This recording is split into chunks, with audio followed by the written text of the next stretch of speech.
Good afternoon, viewers.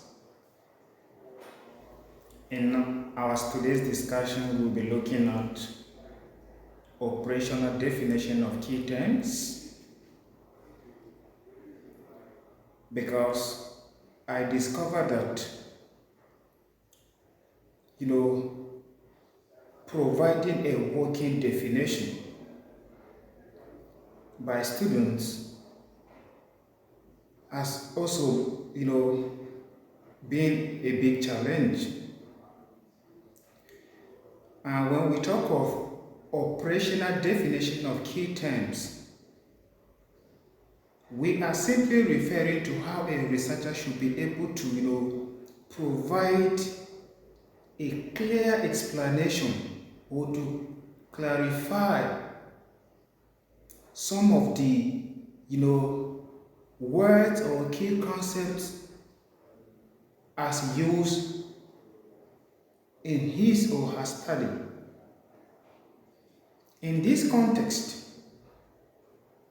you are providing a working definition. You are operationalizing such concepts as used in the study.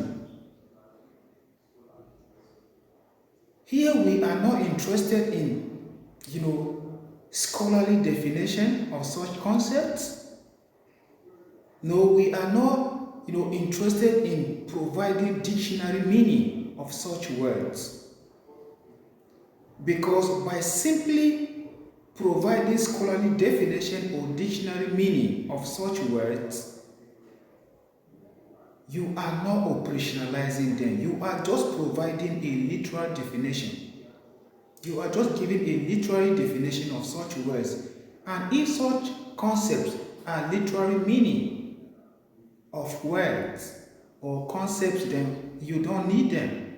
You don't need to define them, because anybody can look at such words and concepts and can understand what they mean. It becomes important, or such concepts become important when you operationalize them within the context of your study. You define them as used in your study. So that is what operationalization of key terms entails. That is what operationalizing key concepts means. And key concepts or terms can also be located in the topic, in the aim, and objectives of the study. So you can locate your key concepts there, your key terms there, and then you can operationalize them. You can provide a working definition based on the researcher's understanding of such words or such concepts or such key terms as used in the study, as applied in the study. That is what operationalization of key terms entails. So don't quote, dictionary meaning.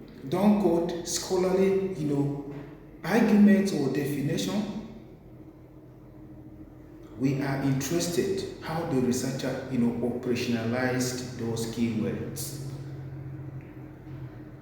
But most of the time, you see students provide or researcher provide literal meaning of such words, and they feel maybe they are, operationalizing such key, terms. For example, if a researcher is interested to undertake a study on the topic comparative analysis of hate speech in the 2019 and 2023 general election in Nigeria, in the Daily Trust, maybe the Guardian newspaper. So in this topic, you want to look at the manifestation of hate speech in the 2019 and 2023 general election within Nigerian context.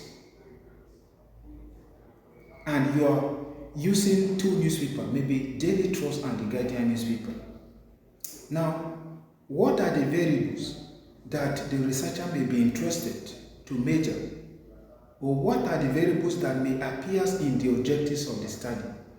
Maybe perhaps, number one, the researcher may be interested in looking at the frequency, the number of time, stories on hate speeches, appears in the 2019 and 2023 general election. Number two, another variable of interest to the researcher could be the prominence of such stories as appears in these two selected newspapers. Another variable of interest could be maybe the direction of such stories on hate speech. Another variable of interest could also be that the journalistic genre as used